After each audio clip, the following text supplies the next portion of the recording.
Trek Geeks Podcast Network is proud to have Fansets as our presenting sponsor. Fansets is the place for amazing pin collectibles with over 300 officially licensed Star Trek pins and new releases every single month. Keep listening to this episode for a special discount code good on your next order at fansets.com. Fansets. Our pins have character. This episode is also sponsored by Science Division, the makers of the galaxy's first interactive Tribble that you can control with your smartphone. Science Division. Trouble's never been this fun. Hi, this is Alexander Siddiq, Dr. Julian Bashir on Star Trek Deep Space Nine, and you are listening to the biggest little show this side of the Gamma Quadrant. It's the Trek Geeks Podcast with Bill Smith and Dan Davidson.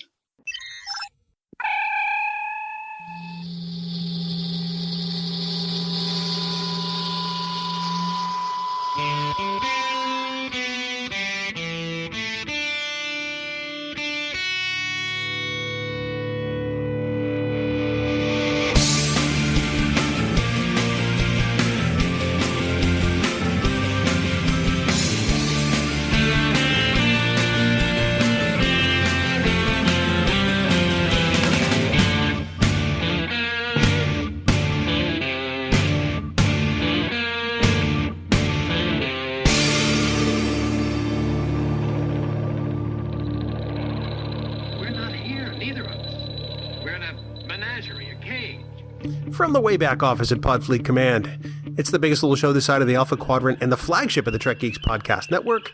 Greetings, ladies, gentlemen, children of all ages, and welcome to Trek Geeks. I'm your co-host, Bill Smith, and here we are with episode number, I think it's 248, if memory serves. No pun intended. We're excited to talk about this memorable episode today because we're going to celebrate an anniversary, and by we, of course, I do mean my co-host and I. Yeah, he's Dan Davidson. I'm tired of introducing him, so here he is. Hey, buddy. Wow. Happy anniversary, baby. Got you on my mind. Wow, I can't believe you just quoted that. That's pretty good. Thanks for that wonderful intro. That might be the best introduction you've ever had, because we know that from time to time you don't even introduce yourself. It's great to be here, buddy. Thanks. Yes, episode 248. Good memory you have there. It's a special episode because, as we seem to have done for the last 3 years, or maybe even 4. Maybe this is actually the 4th year we've done it in a row. We are going to start a year-long celebration of a Star Trek show or series or however you want to put it. So happy anniversary, Enterprise. It's Enterprise 20 all year long here on the Trek Geeks Podcast Network. The thing that blows my mind is it's been 20 years since the show came out. I feel like it wasn't that long ago. Now I'm old. You've been old for quite a while. I just want to point that out, and you'll always be older than me, and that's really all that matters. That's right. That's the best 2 weeks of my life. Did you watch the show first run? Yes, I did. As a matter of fact, the first run was the only time I have had a complete watch through. And it wasn't even complete at the time. It wasn't in successive order. I'd have to go back because I missed some during the initial run of the show. And I had started a rewatch a while back, thanks to our good friends, Heroes, H and I. But I'd have to throw that in because I haven't done it in a while. But I have not finished it. So one of the things I have on my checklist for 2021 is to completely watch Enterprise for Enterprise 20. Back to you, Bill. Wow, that was a lengthy way of saying I'm just going to rewatch Enterprise.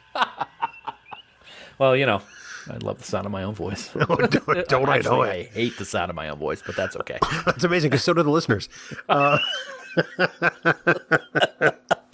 Thank you. You're welcome. I totally lost my train of thought, so why don't you tell people how they can get in touch with us if they want to talk about their love of Enterprise? I will be happy to do that. We really want to hear from people about their love of Enterprise 2. It's a series that deserves the love, and there's a whole bunch of ways that you can get in touch with us. You can just go to trekgeeks.com/contact, and from there you can email us, you can send us a voicemail, you can chat with us or you can tweet at us. Also, as always, you can go to Camp Kittimer, the official Facebook group of the Trek Geeks Podcast Network on Facebook. I can't talk, be good. It's the most positive Trek group on Facebook. There's no trolling, there's no gatekeeping ever allowed. Only people celebrating what they love about Trek. So just search for Camp Kittimer. We'll let you right in. And we want to give a great thank you to our wonderful admins, Haley, Jackie, and the Farkalicious one himself, Andy Fark, for the amazing job they do running the camp. But as always, please remember that any comments or messages that you leave us in any of these places may be used in a future episode. I remember a time not long ago when you used to commend yourself for making it through the contact information flawlessly. Those days are gone. Huh? Yeah. Happy 2021, buddy. Those days have sailed right on by. Bye-bye.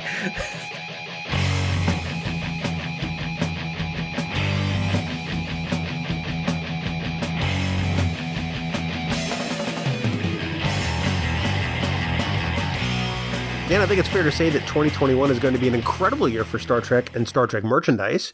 You and I have seen some sneak peeks of what Fansets is working on for the year, and, well, let's just say this. People are going to be blown away. Yeah, they absolutely are going to be blown away, Bill. And just the beginning of this year is any indication of what to expect. I think folks will definitely agree that Fansets has the best Star Trek collectibles with all the pins that they put out. Just this month, we've seen all of these. Cristobal Rios and Dr. Agnes Girardi from Star Trek Picard. Episode pins 1 through 4 for Star Trek Picard. Lieutenant Oo and Lieutenant Nilsson from Star Trek Discovery. The Doomsday Machine ship pin, OMG. And the TNG All Good Things full-size Delta. Those have already been released. And that's just for January, buddy. And on top of that, you can add the following pins to your collection starting February 1st. Lieutenant Rise from Star Trek Discovery, or Reese Rise? Which one is it? Reese, thank you. Reese Rise, Reese. Luther Sloan, buddy. Luther Sloan is finally coming out from Deep Space Nine. Can't wait for that pin. The latest release for the Women of Trek collection, Dr. Christine Chappell. Picard episode pin number 5 for Stardust City Rag. And finally, the magnetic-backed Picard Delta pin will be available. That's fantastic. What a list. That's 15 pins in the first few weeks of 2021. And like Enterprise, Bill, this is only the beginning. Oh, absolutely. And I just want to make one clarification to the list of pins that you read out there. You said Dr. Christine Chappell, but it's really Nurse Christine Chappell from TOS. Thank you very much. I did screw that up. I was thinking of when in the movies when she got a doctor. So my apologies. It is Nurse Christine Chappell from TOS, not the movies. Thank you, buddy. I'm going to say there should be a second Women of Trek pin for Dr. Christine Chappell, but that's going to be my vote, quite frankly. Absolutely. That list you read is truly unbelievable. 2021 is going to be the year of the pins from Fansets. Mark my words. So if you want to see other sneak peeks of what Fansets has coming soon, be sure to check out their social media pages on Facebook and Instagram and Twitter. And then, you know what I'm going to say. Head on over to their site, put a bunch of stuff in your cart, and at checkout, be sure to enter this week's special Trek Geeks discount code word, Tucker. That's Tucker in all caps. It sounds very much like a name I use for Dan on a regular basis. That's going to get you an amazing 10% off your entire order. Now, this offer is going to be good until February 3rd, 2021 at 11:59 p.m. Eastern Standard Time. Plus, don't forget, when you spend more than $30, you're automatically going to get free shipping in the United States. Tucker, in all caps, Captain. Actually, yes. Fansets. Our pins have character. And we thank our friends at Fansets for being the presenting sponsor of the Trek Geeks Podcast Network. Bill, it's the season of love. And here at Trek Geeks, we love small businesses like our friends at Science Division. Love, exciting and new. Oh, sorry. It automatically makes me think of the Love Boat and that great podcast Lido Deck, but that's another story for another time. Dan, we do love our friends at Science Division. And of course, they have the perfect gift unique for the geek in your life. That's right. It's the galaxy's first app-enabled interactive Tribble. Order now. And at sciencediv.com, and for a limited time, it's going to arrive with a custom plush rose and special festive packaging, perfect to give as a gift. This high-quality Star Trek collectible looks like it's beamed in straight from Star Trek, and what makes it even better is that it sounds that way too, with authentic Tribble sounds that every Trekkie will instantly recognize. Plus, Science Division has some brand new accessories like their official tote bag, which will be perfect for when conventions start up again. These canvas tote bags have the Science Division Gamma Ray Burst logo, and let me tell you, they are truly massive, just like Bill's forehead. They'll be perfect for lugging all your swag around, and for a limited time, they're shipping with a pixel art Tribble pin and a set of Tribbles of Vegas cards. So order now, and you can even get the Galaxy's first app-enabled interactive Tribble and the special holiday packaging for $5 off. Just use the special Trek Geeks discount code ARCHER. That's ARCHER in all caps. This code is good to use until Tuesday, February 2nd, 2021 at 11:59 p.m. Eastern Time. And remember, discount codes are not dangerous. No, they're not. Science Division. Trouble's never been this fun, and we thank our friends at Science Division for sponsoring this week's episode.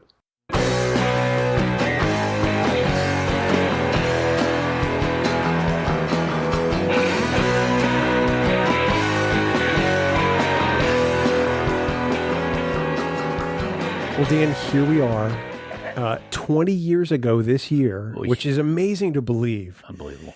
Star Trek Enterprise, of course, then known as just Enterprise, Right. graced the airwaves in late September of that year. I think it was supposed to have premiered earlier, but 9/11 kind of put a dent in its premiere date. Right. And it's hard to believe that was 20 years ago, but that's another topic for another time. Right. Did you watch the pilot the night it premiered? Absolutely on UPN.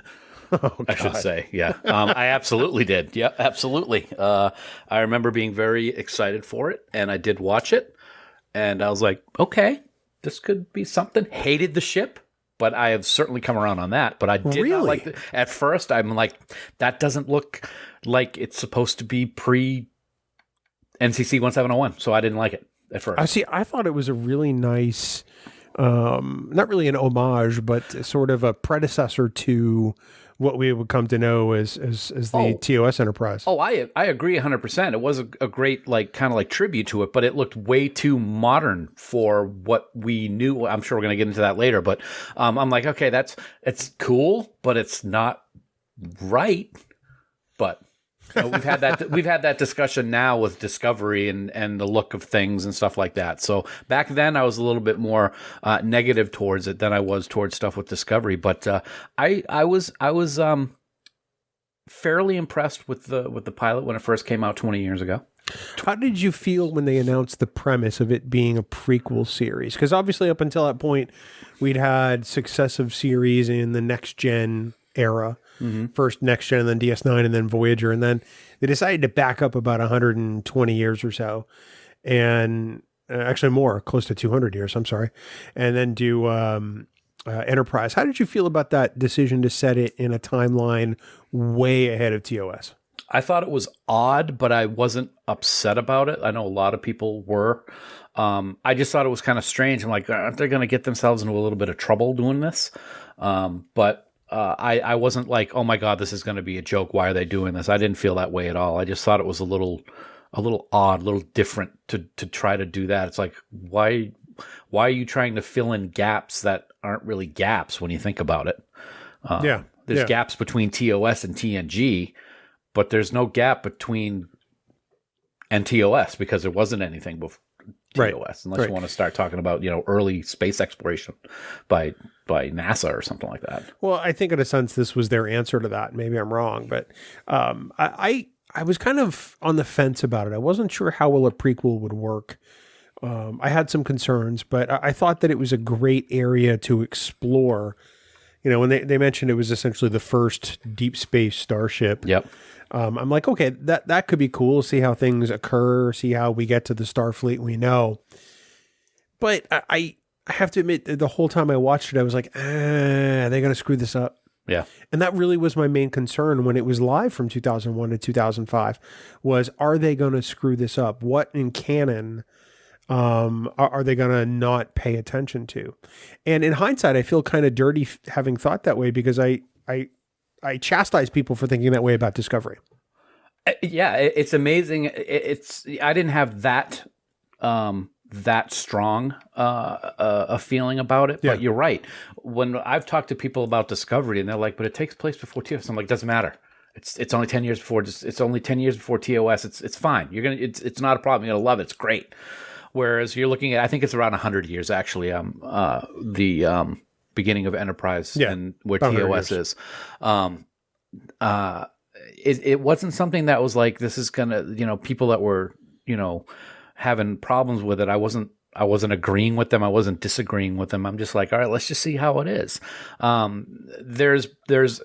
There's issues that I have had through 20 years of watching Enterprise with things that have taken place because it takes place before TOS that I've gotten a little bit less vocal about or less concerned about, and we'll talk about them as we go through stuff here on the podcast. But all in all, it was an interesting pilot and an interesting time in the Star Trek universe where they're finally going out and they have to deal with oh my God, those Vulcans. That's a whole nother topic.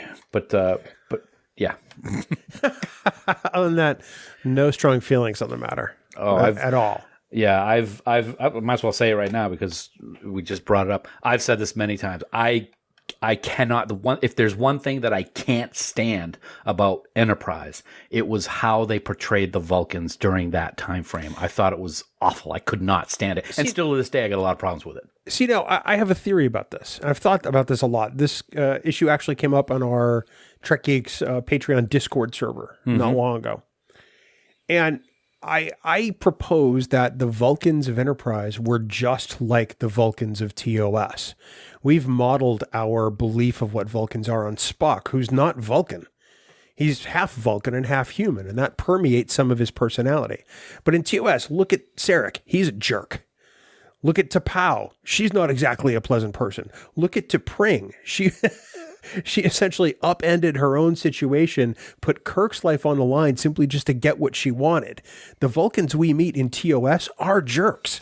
They are, but I think the way that they're portrayed more in Enterprise, they're not just jerks. They're condescending. They're insulting. They're not supposed to have emotion, or they're supposed to suppress it, but they always feel like they've got the negative emotions flowing through them whenever they're dealing with humans, because for them, humans were a substandard species, and they treated humans as such. For a race that deals with logic and the quelling of emotions, that was really strange to me. And it seemed to be, for me, a lot higher scale of that animosity / arrogance that we saw with some of the people that we saw in TOS. I totally agree with what you're saying, but I think it was like piled on in Enterprise. Maybe it's just because we dealt with the Vulcans a lot more in Enterprise than we did with the spotty guest stars that we would see.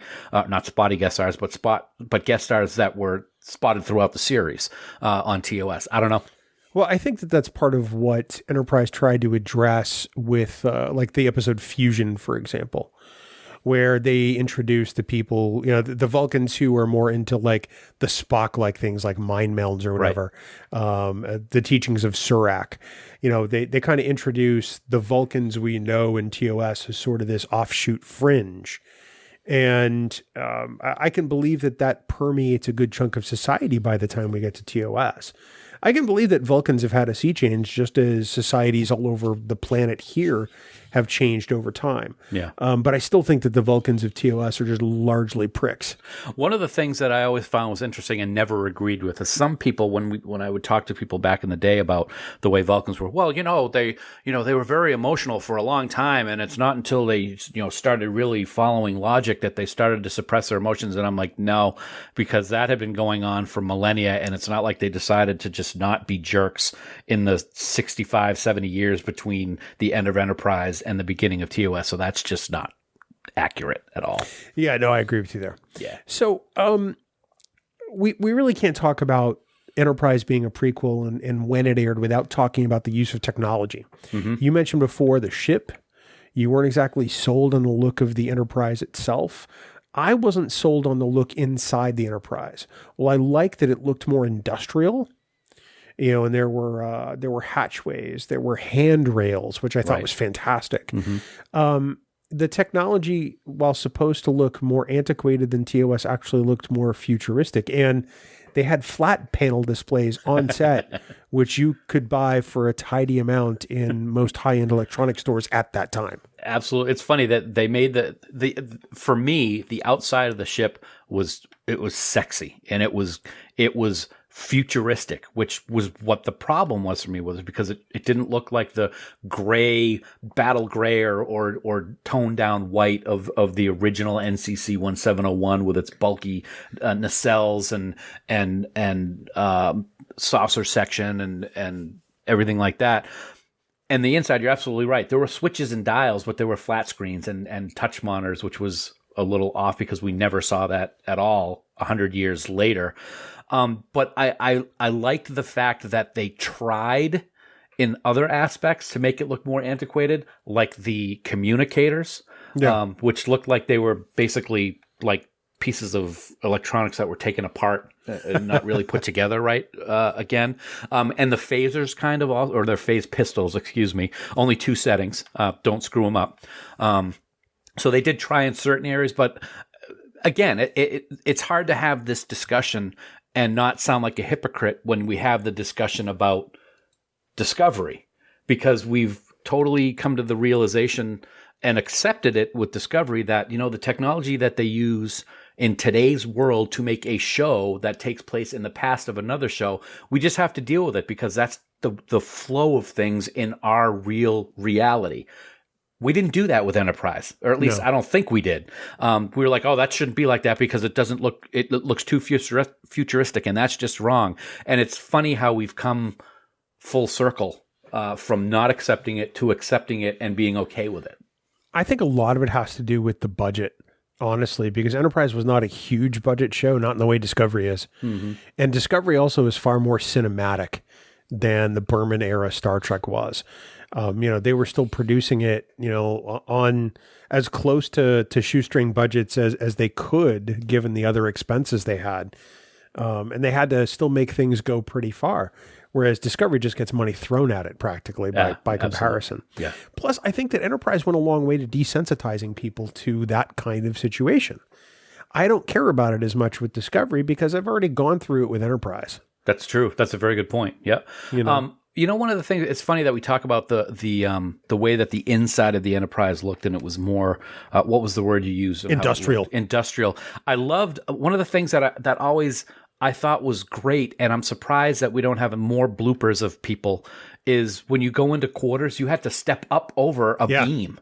Over a beam. And I'm surprised that there aren't bloopers of people tripping over those, because every time somebody would go into Archer's quarters or something, they'd step over that and be like, oh my God, that would drive me nuts. I would have that like taken out. I'd like phasered out so that it wouldn't have to have that.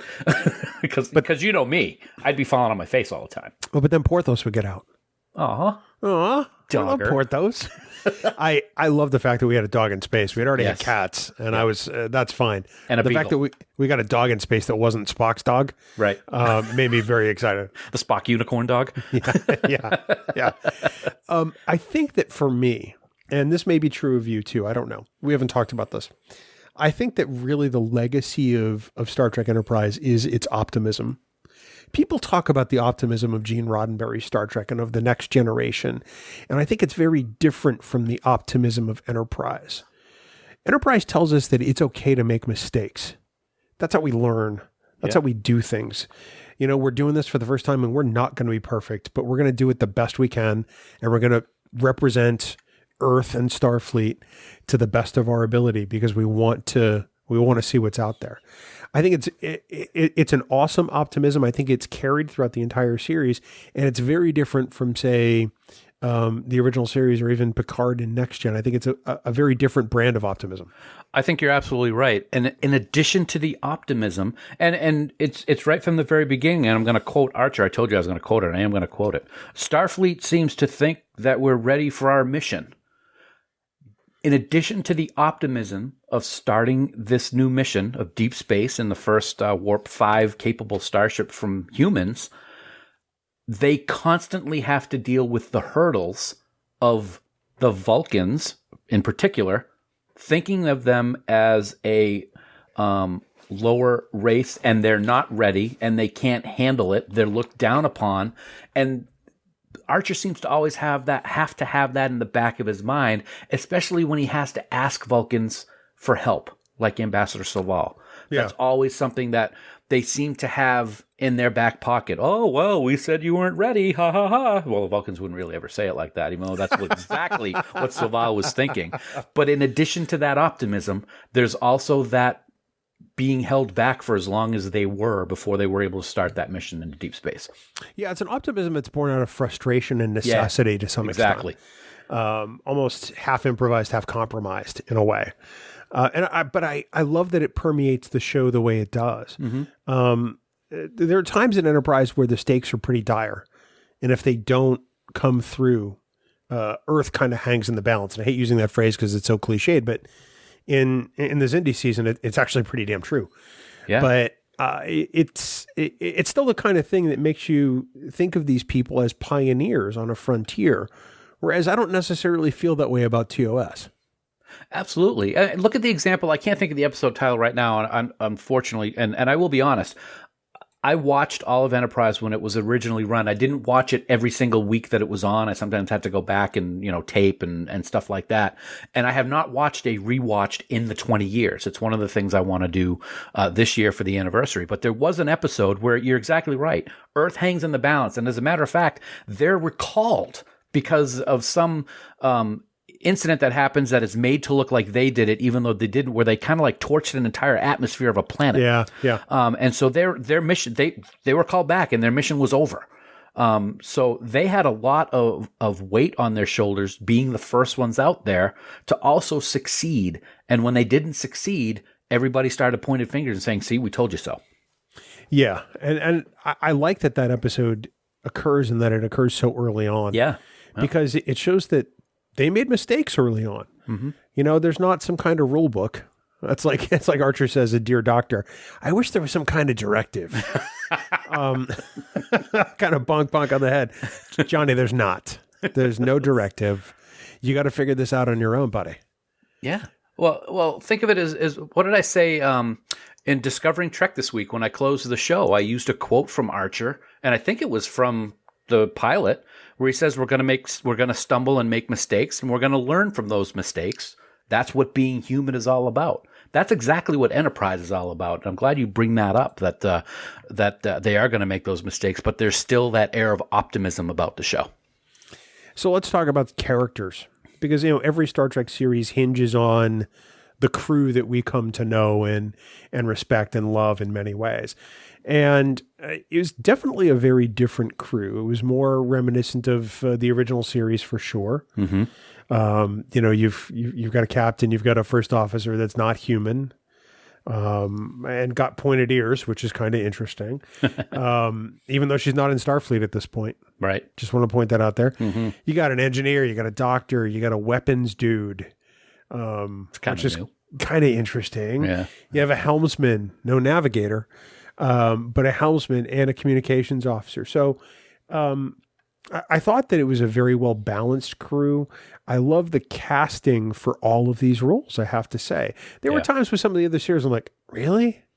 And I just didn't see it at first, and it had to grow on me. With these characters and these actors in particular, I really thought that they nailed the casting from the get-go. I will say Scott Bakula does not get near enough credit that he deserves for what he did in this role. Yeah. He is a genius as Jonathan Archer and how he portrayed him. He had a temper.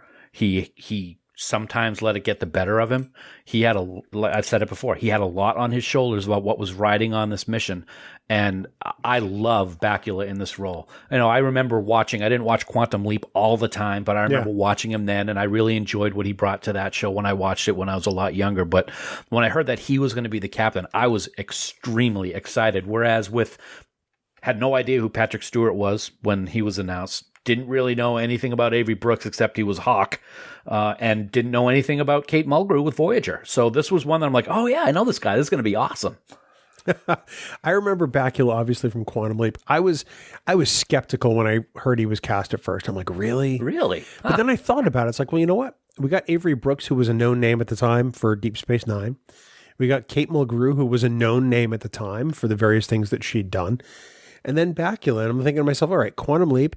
He's also the guy who was in a Walt Disney TV movie of the week called I-Man, which I remember seeing in the 80s. Wow. It was directed by Corey Allen, who directed a bunch of Next Gen episodes. And here is the log line from IMDb. Are you ready? Okay. When a man is exposed to alien gas, he acquires the ability to heal instantly and survive any injury or toxin. He was like the Steve Austin of the Disney world in a TV movie. Alien gas. Yeah. Okay. Yeah, so of course he fights bad guys. Yeah. He's I-Man. I-Man. I'm I-Man. For as much as I had trepidation at first when I heard Bakula's announcement, all of it went away as soon as I watched the pilot, because Scott Bakula is, like you said, perfect as Jonathan Archer. I don't think anybody could have played Archer the way he should have been played. And I have to say, I have nothing but respect for Bakula now. He has that air of coolness. I mean, one of my favorite lines, it's a short line, but it's right in the beginning. Neptune and back in 6 minutes. Every time I see that, I just smile because I love it. And I have that NX-01 hat from that scene. I've had it from way back in the day. And yeah, he brings something to the role that, this is going to sound kind of corny, but he brings a level of humanity to the role of captain that we really hadn't seen before. We saw pieces of it maybe with Sisko, with his son. But we really never saw that unless it was something like The Inner Light with Picard. And it was very rare that we saw something like it with Janeway, even though she was a great teacher of humanity. We never saw it portrayed the way that I think we saw it with Bakula, and it's something I always appreciated. Well, the other thing I appreciate about Bakula is that, to this day, there's nobody who will say a bad word about the guy himself as an actor, as a person, because they say he's just the most giving and gracious guy. And I think, well, that's the kind of person you want in a Star Trek series, isn't it? I would think so, yeah. Top of the call sheet sets the example. And if you've got somebody like Bakula in that lead spot, you're in fantastic hands. I have to believe. Kevin Sorbo. Sorry, I had to throw it in there. Neither is Kevin Sorbo. Yeah, right. It's funny that you say that, because I got to say, at this point in our lives, with all the Star Trek shows and everything, he's probably at the top of my list for who I really want to see at a convention, because he doesn't do them very often. No. Yeah, I'd love to see that. I'm hoping he'll do the Vegas Con this year, because it's the 20th anniversary of Enterprise. But let's be honest, we haven't heard anything from CBS about the 20th anniversary of Enterprise, although they're already, touting the 55th anniversary of the original series. Yeah. And the other great thing about Bakula, and I'm so happy for him, is he's got a pretty damn good gig going right now with NCIS New Orleans, I think it is. Yep. That's been it's been on for like 10 years or something now. It's really doing well, and he seems to have found the role. It's very disappointing that Enterprise only lasted 4 seasons, because of course we would have loved to see him a lot longer, but he seems to be doing just fine down south. A little bit. So far, NCIS New Orleans has been on for 7 seasons, 147 episodes or so. Might beat Enterprise. Yeah, it's definitely been long running. Plus, he works with one of my favorite actors, CCH Pounder, who was on The Shield. She's just amazing. Nice. So I'm not a big NCIS guy though. I've watched episodes here and there, and they're good. I just have never gotten into any of the series. Really, if you've seen one episode of an NCIS show, you've essentially seen them all. Pretty much, yeah. Let me spoil it for you. There's a murder of a Navy person, or by a Navy person, and they investigate it and find him. Thank you. Yeah. Spoiler alert. It's a typical procedural, Sub-Commander T'Pol. This was a character that I had no interest in when the show was announced. I'm like, a Vulcan? Really? And then I fell back on the whole, Spock was the first Vulcan in Starfleet, although that's never said anywhere. Right. We just believe he was. Yep. I think I just think it's one of those urban legends in Star Trek that people have come to believe. Just to play on that for a second, it's definitely an urban legend. They had a whole starship full of Vulcans, and you can't tell me that the captain of that starship was younger than Spock. I never bought that for a second. Yeah, so they got Spock and said, "Oh, we need a whole ship full of these guys." Yeah. Was it the Intrepid? I think it was. Yeah. Spock definitely not the first Vulcan in Starfleet, but no. T'Pol's also not in Starfleet, which I think is a very important distinction to draw. She's still part of the Vulcan, whatever you call it. Defense Ministry. She's on the Science Council. She's on something. I'll check that. She's a sub-commander. That's really what we want to know. But she's kind of the liaison. It's like, well, if you humans are going to go out into space, you're going to take one of our people. Right. And honestly, it's a good thing they do.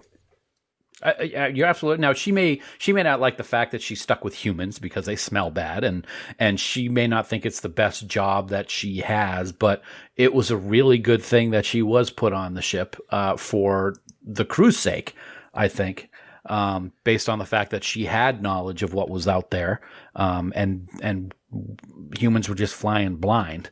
Now it's obvious.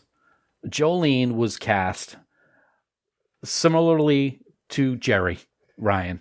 For the babe appeal. The sex appeal for the young guys that were going to be pulled into another Star Trek series. And I mean, they took advantage of that in the ads for the commercials before it even started. They would show her in the decon chamber, and they would show the alien dancers that were just wearing body paint with the long tongues flicking butterflies out of the air. Yep. So, I mean, it's obvious, and no disrespect towards Jolene, because she did a fantastic job, but it's obvious that the role was set up in that way because of the success of 7 of 9, I think. And I think she handled it with class, and she did a good job. She was one that at first I was kind of like, but she really grew on me as the series went on. I'm going to make a bold statement, and I'm going to this is the hill I'm going to die on. People can at me all they want to. T'Pol is the best character in Enterprise. Really? Absolutely. I think that she displays so much emotion without displaying emotion. And I think that her journey is a very important one in the scope of the whole series. Plus, Jolene, one hell of an actor. Yeah. And she does absolutely not get enough credit for what she brings to T'Pol. Not at all. So I'm going to praise and defend Jolene Blalock all year long, I'm sure, from people, because she absolutely deserves it in this role.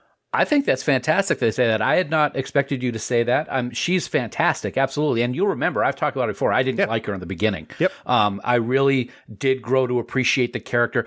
For me, Dr. Phlox has always been probably my favorite character on the show. Billingsley is a genius. He's hilarious even when he's not trying to be. And when you talk to him when he's not in as Dr. Phlox, he's even funnier. But I always loved the character of Dr. Phlox, and we'll get into him in a second again. So that would be my probably favorite, with T'Pol close number 2, and then Archer a close number 2.1 probably. So there you go. You're just going to line these up like warp factors on a warp 5 ship. Yeah. Never get to 10 though. Nope. You're never going to get to 6. That's right. Yeah, absolutely. Yeah. She has a lot of episodes later on in the series with the next character we want to just mention, which is, of course, Commander Charles Trip Tucker III. A very necessary character, I think. It was good for Archer to have kind of a best bud in space. That's right, Captain. Yeah, don't get me started. For as much as I like the concept of the character, there are many times I don't like the writing of this character. This has nothing to do with the performance of Connor Trenier. Connor does an amazing job with Trip, and I love him. However, there are times when I think, especially with the writing of this character, they make him a little too, shucky darns, Captain. Gomer Pyle. Gosh. Yeah, almost a little too hayseed for the future. For the future and the chief engineer of a warp-capable starship. A brilliant guy. Yeah. Yep. He's like, oh, shucks, let's have some catfish down by the bayou, Captain. Now, I get that that's to expose his honesty, his innocence of sorts. But it's just it's an editorial choice in creating the character I still kind of wrestle with today. And you're absolutely right. It has nothing to do with what Connor did. Connor was great with whatever he was dealt with. Yep. And he was dealt some bad cards on Enterprise. I'm going to say that right now. He became pregnant, had a nipple on his wrist. And then, of course, we all know what happens in the finale, which I don't even want to get into right now. So he kind of got the short end of the stick, I might say, for Enterprise when you really come down to all of the cast. Well, maybe not. I got one more that I'm going to talk about later on. But in terms of what happens to him and what his character arc and building was, there were some questionable calls there, I think. There are times where Trip really shines, though. I don't want to take away from Absolutely. From that. When Trip is in command, he does an amazing job. Mm-hmm. He has some really good one-on-one scenes, both with T'Pol and with Archer. There are times where Trip makes mistakes. There are times where he's overly exuberant. And I think that all plays to the newness and the not knowing what to do in space. They're the first people to do this, and I get that. So I do appreciate Trip in the scope of Star Trek. Like I said, I wish they had architected the character a little differently, but again, I love what Connor did. Of course, who can forget the nod he gives to Jim Morehouse? Also, I mean, that just goes without saying, doesn't it? It not only is it very stern and very in command, but I mean, it's very resolute. Mm-hmm. He's like, oh yeah, read alert. Dr. Phlox, as you mentioned earlier, played by John Billingsley. So I said T'Pol was my number one character. Phlox is 1A. Okay. He's right there because you're right. Billingsley just slays this role, man. He's so good. And it's funny, on my desktop at home here, on my podcast computers, I have my two monitors, and I have rotating as backgrounds every album cover that we've done for the podcast. And it rotates every couple of minutes. And every once in a while, I'll just catch out of the corner of my eye the episode that we did with Dear Doctor. And it's a great close-up of Billingsley in his makeup. It's very high. It's very HD. You can see the lenses, how his pupils look different because he's a Denobulant. I can't say it. I'm not even going to try. Denobulant. Thank you. And the makeup is fantastic. I love that species. And I'm glad that they brought in a new species like this on Enterprise, which really had a lot of gravitas with how the series went. We got to hear more about how their species was and how he was married to several women and they're married to several husbands and the whole idea of society and this, that, and the other thing. And I just, God, every time Billingsley was on set and in front of the camera, it was brilliant. I love what he brings to this show. I love that there were two aliens in this crew who got to commiserate and talk about what it was like to work among and live among humans. And I thought that the scenes with Phlox and T'Pol were especially good at times because Phlox had this sort of realism, as you know, and he's like, "Oh yeah, I've been there, I've done that," and I got over that ages ago. And T'Pol is just sort of like, still trying to cut through her breadstick with a knife. And it's funny. A lot of those scenes always take place in the mess hall, and they always seem to work. Yeah, absolutely. Yeah. Well, because I mean, when we get off the job, what do? We go to bars and restaurants in the normal world. Yeah. We come home and have dinner with family. So I think that those kind of communal moments actually really work on this show better than others, honestly. Right. Oh, I agree. Yeah, and you're right. It was very interesting to get two non-humans' thoughts on what it was like to work on a ship full of humans. Yeah. No, I thought it was awesome because we didn't get that on TOS because it was just Spock. Right. So it was great to get that. And they seemed to, every time they did it, they bonded a little bit more, I think. So I thought that was pretty cool. Absolutely. So then, of course, we've got Lieutenant Malcolm Reed, played by Dominic Keating. A character I just didn't know what to make of at first. I thought he was a little too gung-ho. I thought he was a little too trigger-happy, but then I realized he really wasn't. He was kind of the Worf of his time. His job was to protect the ship, protect the captain, and he took that incredibly seriously. Maybe it's because I've watched The Guns of Navarone one too many times that get a British guy who wants to blow stuff up. I start to think maybe he's a little crazy. But no, actually, Malcolm is a fantastic character. And I think what I like about Reed's character is his dependence on his family history and what they did in different branches of military. I think there's one particular episode where he talks about all the different military that different parts of his family served in. And that's something that he really wears proudly on his sleeve, which is why I think he appreciates this role that he has on Enterprise as much as he does. I think he's a great character. I like his humor. I like his seriousness at the same time. And you're right. I think that gung-ho attitude is something that you have to have when you're the head of security or weapons or whatever his title is on Enterprise. So it's something that I always really liked about it. And you're right. Another one that Dominic did just a great job with. I love it when they introduce the Makos because it creates some real tension for him. Mm-hmm. And really some uncertainty. It's like, well, am I the head of security or aren't I? And it leads to some really great conflict and some episodes. And I think it helps him really kind of figure out what he's supposed to be. Very reminiscent of me when that happened, for me, when the Federation showed up and were kind of taking over things from Odo, and he had such a hard time with it on DS9. Oh, yeah, absolutely. Yeah, absolutely. Of course, we've got the guy who pilots the ship, Ensign Travis Mayweather, our sort of boomer in space, played by Anthony Montgomery. And I have to say, I knew nothing of Anthony Montgomery when Enterprise started. I haven't looked at his IMDb credits, but I have to believe it's one of his first gigs or one of his first big jobs. But man, what an underutilized character, and what a great talent Anthony Montgomery is. We saw him at Trek Boss 2014. Oh, I'm going to get into that, yeah. The weekend where I kind of hatched the idea of Trek Geeks on you, honestly. Right. Yep. And what a super positive, upbeat, energizing guy. I would watch Anthony Montgomery do anything. I'd watch him read the phone book. He is that compelling, honestly. Yeah. I'll tell you what, you took the words right out of my mouth. It's too bad because Anthony did such a great job, and I love the storylines that he had about him being the boomer in space. And then the one that, where he's with his family.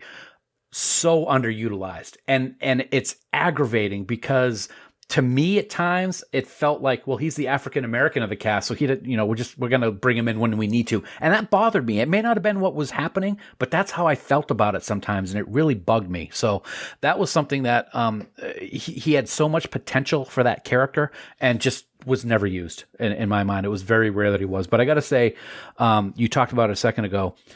We had the opportunity to listen to him on stage at Trek Boss in 2014, and I talked to you while we were sitting on stage. I want to go up to him. I want to go up to the mic, and I want to tell my story about what happened with me. And I was kind of really not thinking I was going to do it. And you kind of pushed me on. I said, "Yeah, go do it." So I stood up, and I stood for a while. There were a few people in front of me. Yeah. And I got to the mic, and I told my story about what happened with me and how I almost took my own life. And he was standing there watching, listening intently. And when I was done, I thanked him, and I started to walk back towards the seat where you were, and he came to the corner of the stage and stopped me just to shake my hand. And I will never in my life forget that or forget the feeling that I had when he did that. And you got a picture of it and it's a little bit blurry because I think it happened so fast, but yeah. I'll tell you what, he's fantastic. And I met him at STLV a couple years later, and I reminded him about that, and he remembered it. And it's just something that, you think that these people are so busy that they don't appreciate some of the things in life that occur. And he really did. And it was great. And plus he's also has been on General Hospital before. So that's another plus. That's when I knew you were going to make that connection. And then lastly, we have to talk about, and certainly not least, I have to say, we didn't put Hoshi last for any reason. Say the best for last. Absolutely. Ensign Hoshi Sato, played by just the remarkable Linda Park. I love Hoshi Sato because Hoshi is us if we were in space. Yep. She's unsure. She's got fear. Scared. She doesn't think she's supposed to be there. She's very much us. Mm-hmm. Because as much as we'd want to be Captain Archer, we would all be Hoshi Sato. Absolutely. And that's another thing that I appreciated what they did. We're in TOS time. Everybody's, hey, Starfleet, gung-ho, sis boom ba, rah, rah, rah. They're ready to go and explore and defend. And she's petrified. And I think it's the second episode of the season where she has to go to that derelict ship, and she's really scared, and she's screaming. And it's not something that we're used to seeing in Star Trek, but it's who we are, not you and I, but it's who we are. People aren't just going to go out into the unknown and be all, I'm going to be able to be fine. I don't care how strong and macho or whatever you think you are. You're going to be scared. There's going to be times where you're going to be petrified, and she shows it, and it works on every single level. No, absolutely. Yeah. So we can't talk about the cast of Enterprise without talking about some of the more common recurring characters. In Deep Space Nine, we had this great slate of characters that came in and out and really added depth and texture to Deep Space Nine. And I think the same is very true of Enterprise. And you have to start with Von Armstrong as Admiral Forrest. Yep. Forrest, he's the cement, in this whole thing. He's the guy that Archer reports to. He's the single contact at Starfleet. He is Starfleet. Yeah.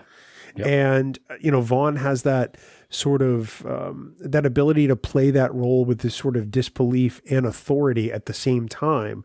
And I think it's something that really works for the character. And I think he's one of the few people in upper command that we ever see who wants Enterprise to succeed in the mission.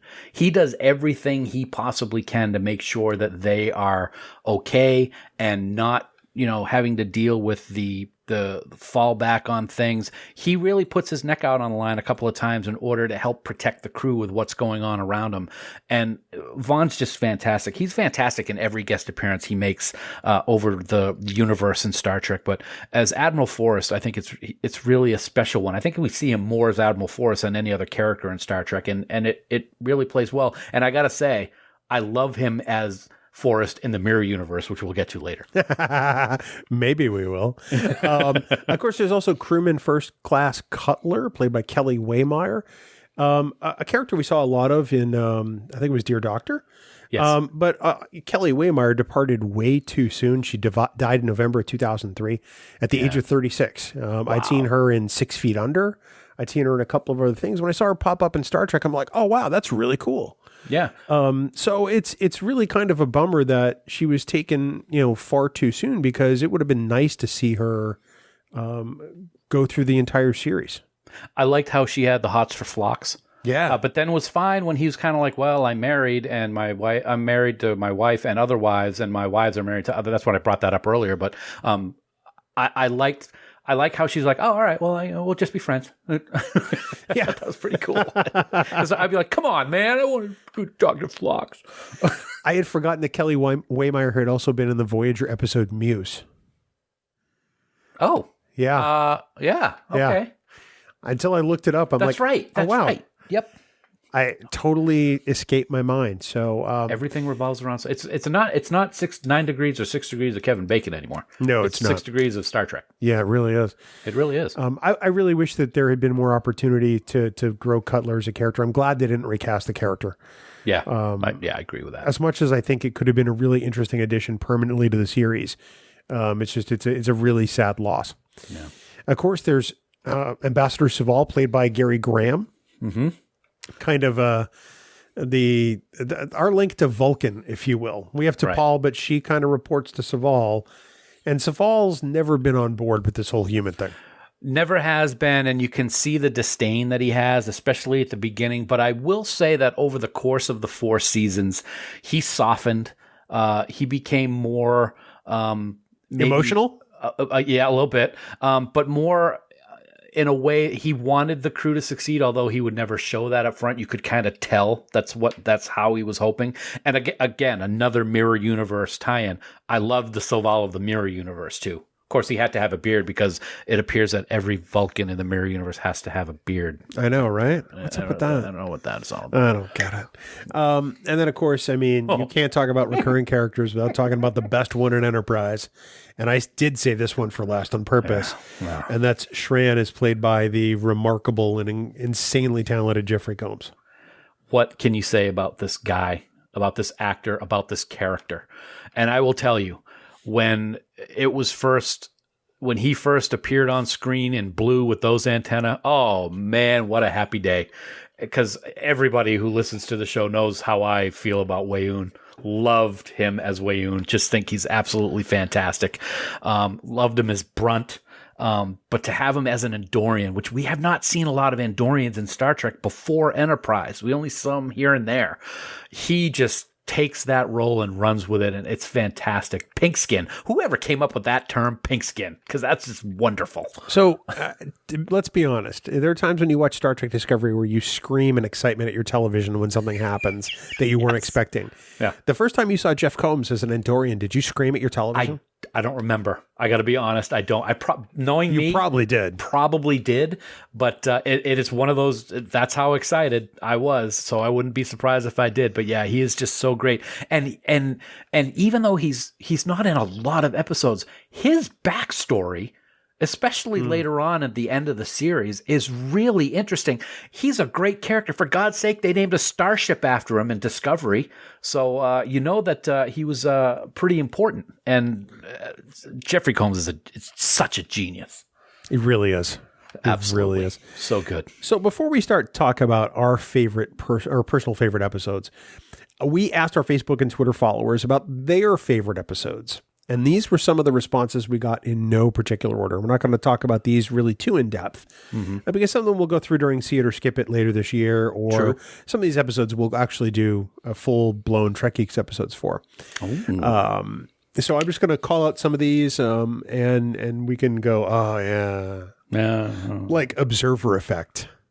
Oh, yeah. I really dig this episode because that's the one with the Organians, if memory serves. Oh my gosh, I don't remember this one. Really? I'm having a complete blank. Oh, yeah. Complete blank. Get rid of that rewatch. So when we do See It or Skip It and Observer Effect comes up, Dan's going to be like, I had no memory at all of this episode. Well, I'll be watching it now, so that won't happen.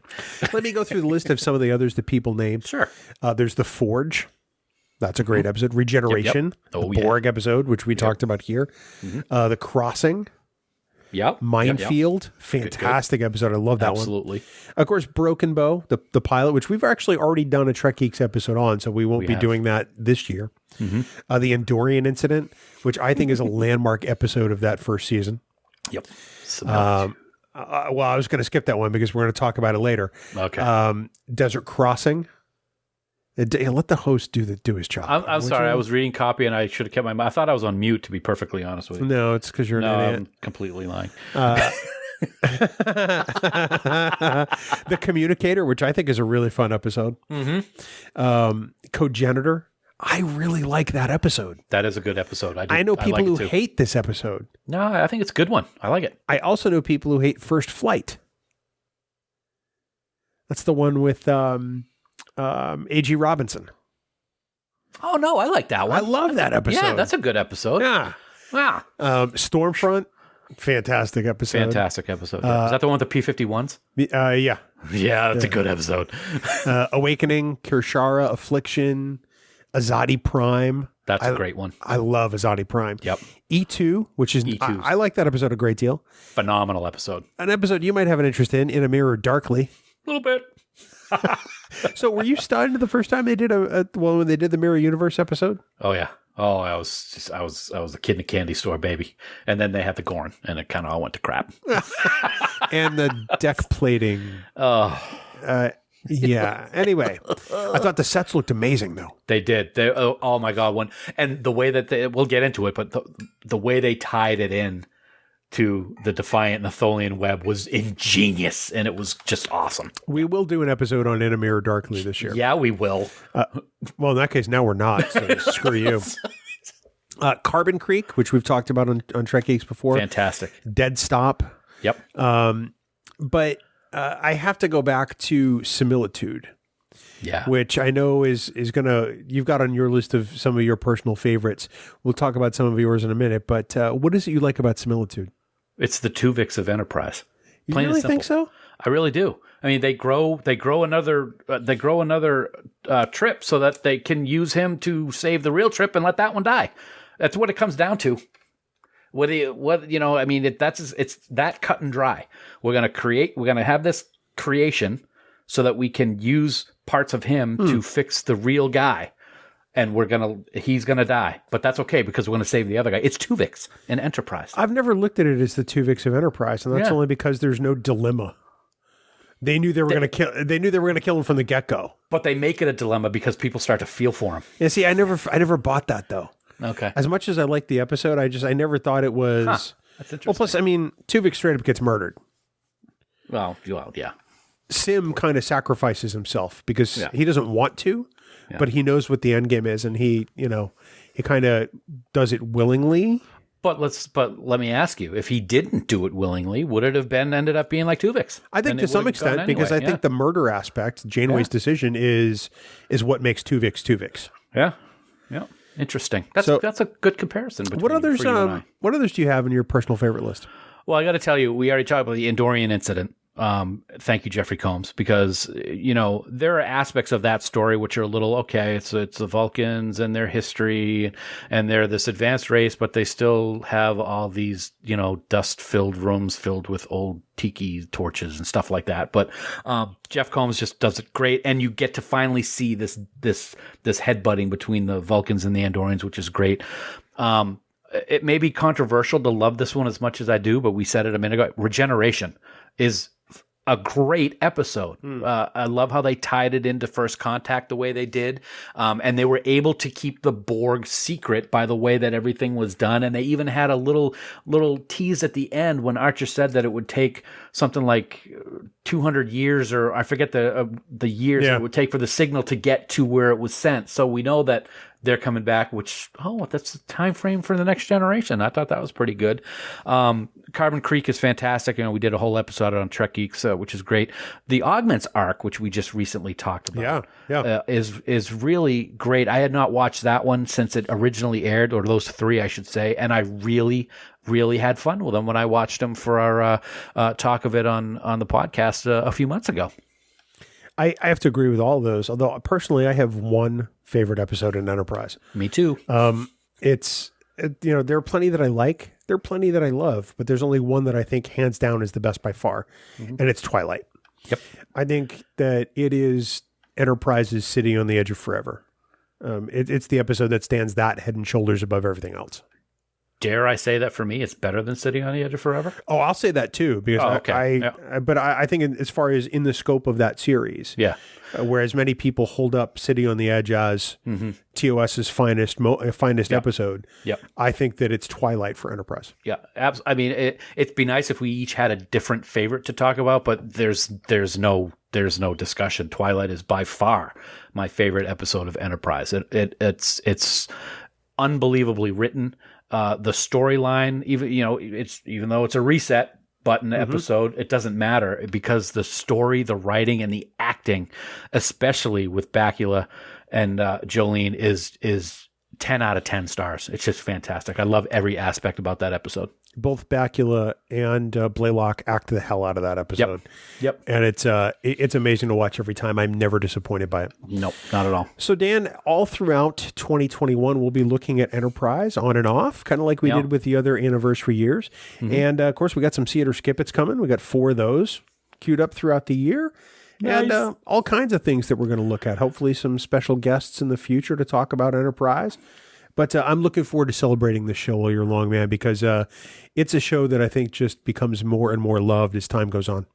It's interesting that we've seen this now over the course of a couple of the shows.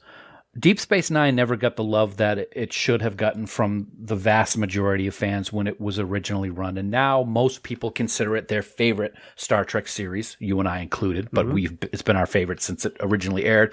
Voyager the same way, at least for us. We never really got into it until we did our rewatch, and we had a blast with that and had a fantastic time with Voyager 25 all last year. And we're going to continue it along with Voyager 26 this year because of the pandemic.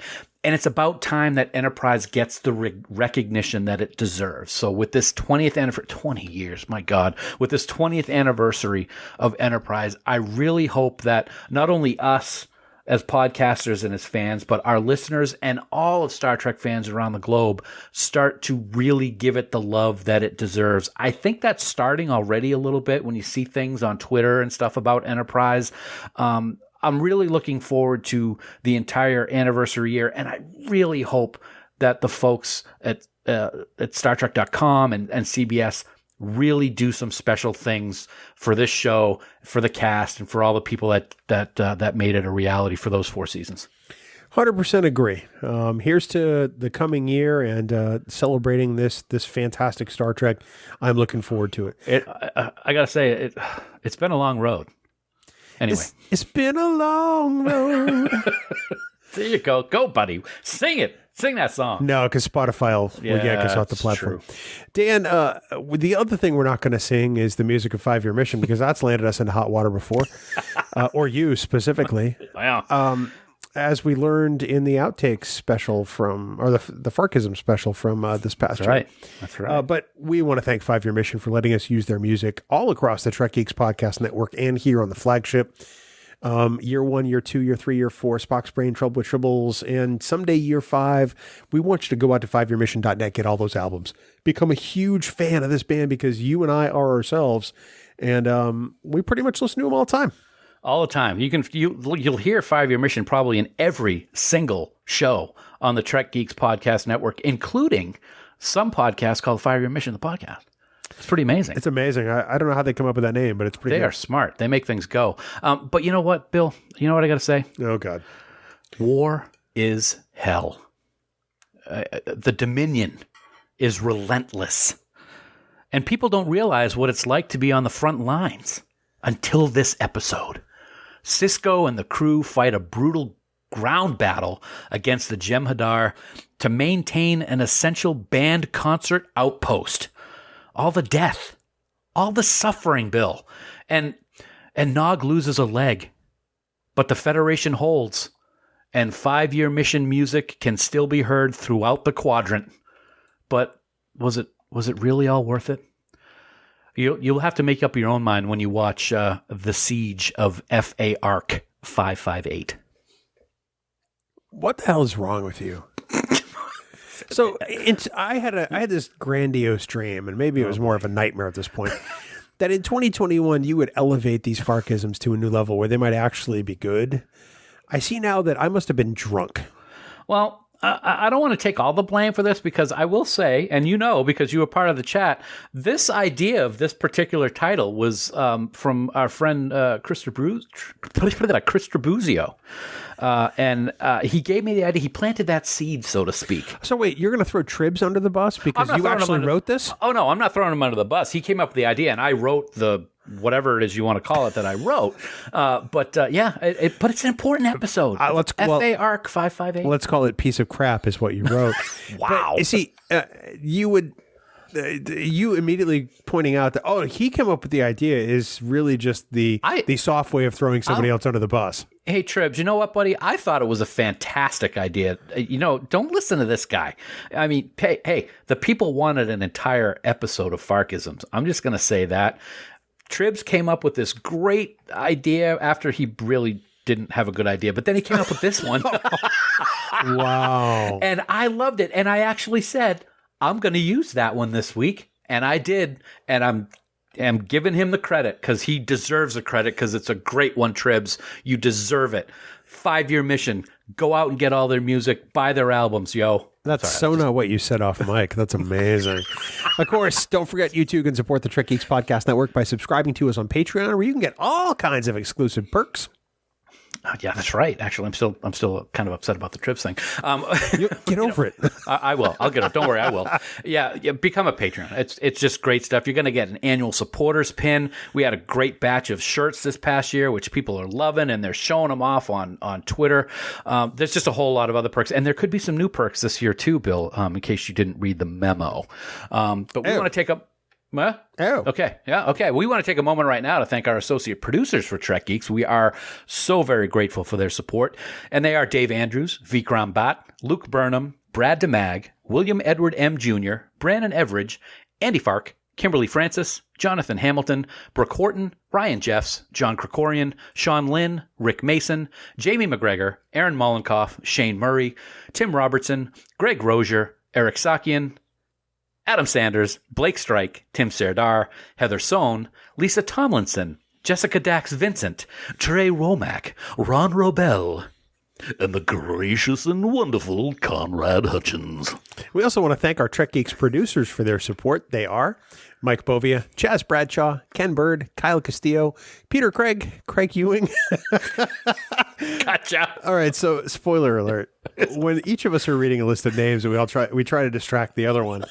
And most of the time I don't crack. Is that fair to say? Yeah.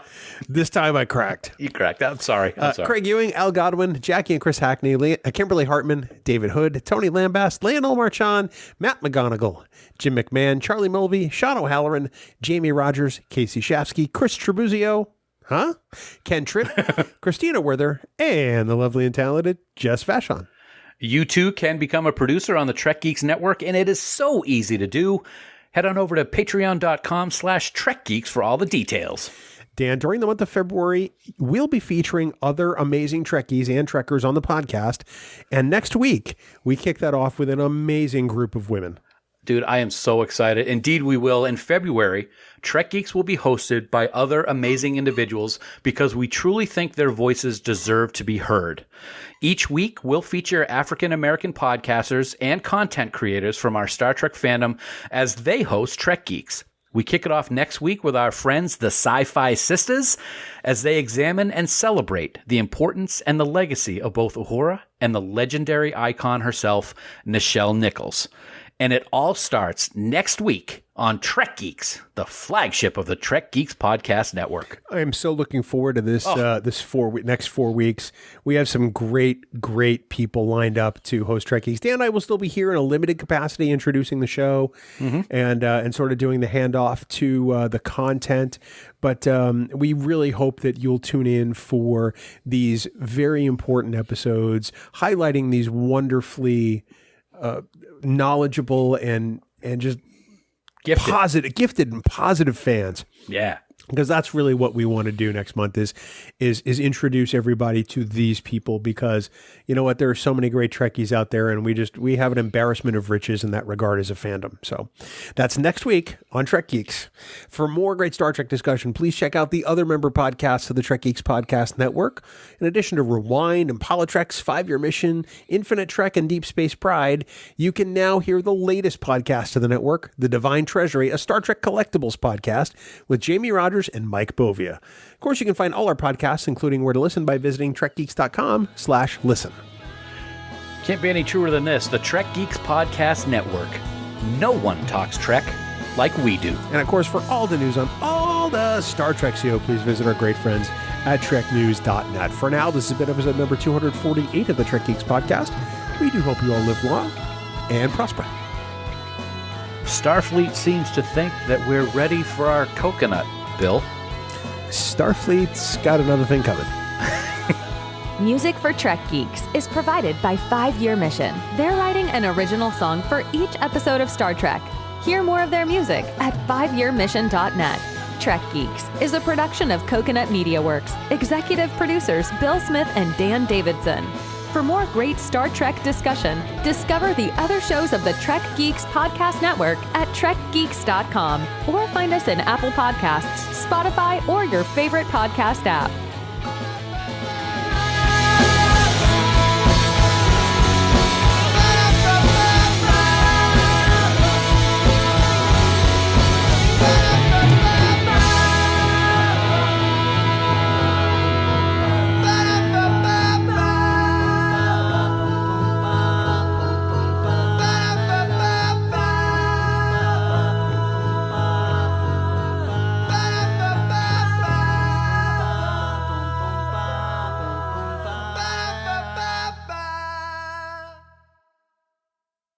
Bing bong, Dan. Hi. Welcome back to the Trek Geeks on NPR. I got to say, it's great to be here. I prepared myself for this week's episode as much as I could. Hopefully it'll be a laugh fest and not a snoozeroo like usually they are. I think you'll find that the main content of today's programming will be a jocular bonanza of guffaws and chortles.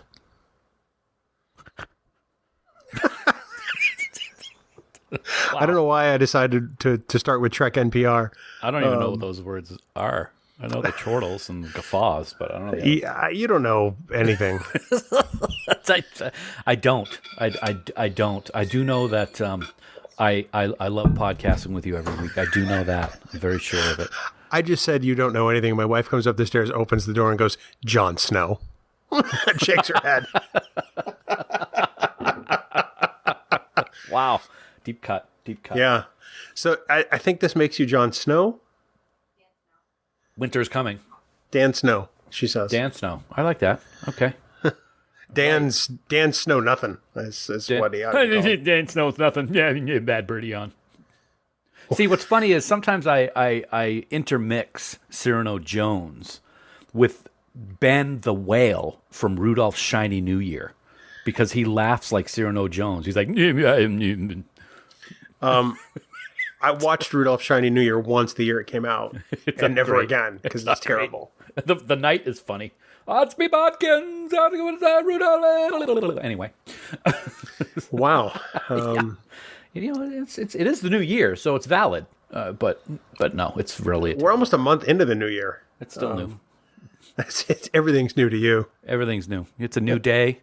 A new life. I And you're feeling good? I feel good. You know, I'm podcasting with you. It's the second time I said it in this podcast, so you know I'm lying. Anyway. Or you need something. I don't need anything. I need faith, though, Bill. Don't. Of the heart. Anyway, that's gotta get it out now because I don't want to. I told you last week I didn't want to hear it at all anymore this year. So what do I do? First day back, I'm doing it. Yeah, don't get me wrong. I noticed the direct contradiction. Yes. And really just the flagrant disregard for your own rule. Absolutely. Yeah. Do as I say, not as I say. What? But over the years, I've come to expect that from you. Just what you just said. I mean, it makes it fun though, doesn't it? Because you never know what's going to happen. It's like a box of chocolates, Forrest. Sure. Yeah. It's almost like you have the aphasia virus from Deep Space Nine. Wow, I didn't expect that. Well, no one expects the aphasia virus. That's why it's so effective. Infective or effective? Effective. Both. Infect. No, get it? shut up. Oh, sorry. All right. Okay. Why do I do this? You know what? 6 years, and it's 6 GD years. It's not old yet. It isn't. I'm old. You're old, but it's not old. Speak for yourself. I plan to live forever. Isn't that what Riker says at the end of Generations? It is. With your favorite movie. Yeah. It's funny that you know the quote from the movie you hate the most. It's actually the best line in the movie. And of course, it's Frakes. Yeah. It's Frakes, so I mean the delivery's perfect. Yeah. Mr. Tricorder isn't the best line of the movie? That is dumb. That's for you, Ryan Jeffs. That is dumb. Yeah. Love you, buddy. Oh, goodness gracious. So, yeah. Okay. Oh, and by the way, I'm drinking water because it's the middle of the afternoon. Oh, it doesn't mean anything usually. I'm drinking coffee, actually. Still my first cup, actually, to be honest with you. In my Trek Geeks mug, I will say. It looks very sporty. I've already had 2 cups of coffee by 9. I just finished it, so now I have nothing to drink for the whole podcast. Oh, you have nothing, all right. So I know that I'm supposed to be watching The Office, and I plan to. They took it off Netflix, and I just got to start watching it on Peacock or whatever. But the other day during lunch, I'm like, I just want to watch something, just not to keep my attention the whole time, but just to listen to what's going on. I started Breaking Bad again. Always a good choice. Oh, God, it's so good. From the very beginning. I've been rewatching Sons of Anarchy. I'm almost done. Oh, it's so good. So here's the problem with Peacock, is that you're only going to get the first 2 seasons with commercials, and then if you want to see the rest, you have to subscribe. And Peacock is just a terrible service. Yeah, we checked it out one night because it's free on Xfinity, quote, free on Xfinity. Yeah. And we weren't really impressed with the material that they had available. We tried the Xfinity Flex box because they'll give you one of those as an Xfinity internet customer for free. And so we tried to dial up Peacock, and just the hardware itself was just slower than death. It was terrible. And it's like, you know what? I have an Amazon Fire TV. It's better. It's faster. Yeah. I don't need Peacock man. because I have the Office DVDs. Yeah, true. So I'll have to borrow them. By the way, speaking of $6 Million Man, oh my God, dude, I could not even believe it. The other night, Saturday night, it's late at night. We just got out of the hot tub, and we're sitting on the couch, and Sue goes, "Let's stay up all night." And I'm like, "No, that's not going to happen." But she goes, "Turn on the TV. Let's see what's on the TV." So I turn on the TV, and on one of those My TV or classic TVs or something, the $6 Million Man started, and I freaked out because it was the Death Probe episode, part 2. I love that episode. Which I kept saying to her, this episode scared the bejesus out of me when I was a kid. And we're watching it, and we're like this. It's just so... That mustache that Lee Majors has in that season is just like, wow. Now, was this the original Death Probe or Return of Death Probe? It was the original one. It was part 2, and he was... With the helicopter? We didn't get that far. We got to the part when part 2 opens. He had just been part 1 ends. He had just been thrown into the bushes by the probe, and it was coming at him. And that's when it went to part 2. And gotcha. And right at the beginning of part 2 is when he gets his arm damaged, and he's like, yeah. At the end of that one, if memory serves, they have to pick it up by helicopter. Yes, and the atmosphere and it detonates or something. Yeah. Yep. Yeah. But yeah, I was like, oh my God, that's freaking awesome. But back to Sons of Anarchy for you. Let me rewind that. So back to Sons of Anarchy for a second. Yeah. Yes. I loved your tweet the other day about Dougie Jones showing up. That's awesome. Awesome. He plays a character that is just, oh boy, it's not a lot of screen time, it's gross. Yeah. Yeah. Yep. But I remember when I watched it a couple years ago, one of my rewatches, I'm like, oh my God, that is Doug. Yeah, fantastic. Everywhere. Yeah. Oh, it's nice to have Hellboy and Abe Sapien in the same shot in a different show. Yeah, that is true. Absolutely. Or Viceroy and Captain Saru. There you go. That as well. Nicely done. Congratulations. You got a gold star for that one. Is it really? Hey, I thought you'd like a gold star. Right. Gold Star Freeway. What? Don't know the lyrics. Is that an actual song, or are you just making it up? No, I just completely making it up. Yep. Yep. I should know. I think it was to the tune of Cat Scratch Fever, but it was just lyrics that I made up because I do that sometimes. I did one for the song "She's Lump." No, you don't. It's by the group that did the remake of Michael Jackson's "Annie, Are You Okay?" Smooth Criminal. Yeah, Smooth Criminal. The President of the United States of America, I think it is, or it's the Ant. Alien Ant Farm. Yeah, it's Alien Ant Farm. They do a song called Lump or something like that, and I made lyrics up because Callie has lumps on her. Little just they're not dangerous ones, but she was sitting on my lap the other day, and I was rubbing her belly, and she had a couple, and I started singing that song, and I made up a whole bunch of lyrics to it. It was kind of funny. I can't sing it though because of copyright, but it was kind of funny. That story went really a lot of places. Maybe one of these days on the Patreon I'll do it. Mm-hmm. Or not. A Battlestar Galactica reference in it actually too, so it's kind of neat. That's my next rewatch. Is it? It's probably going to be my next watch because I haven't even watched it yet. I have the Blu-rays. I have the Blu-rays to the first part of the first season of the first remake. Didn't it have come out with version 2 and 2.1? I don't know. Well, that's also on Peacock, by the way. So, all right. I have the full series on Blu-ray if you want it, including the miniseries and the I think it's Blood and Chrome, perhaps. Or yeah. You. Oh, all right. Well, thanks. All right. So you ready to do some news? Yeah. Let's do it.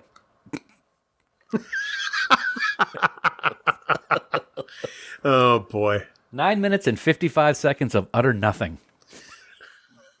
Dude, you heard 51 years of utter nothing. Enough. 52.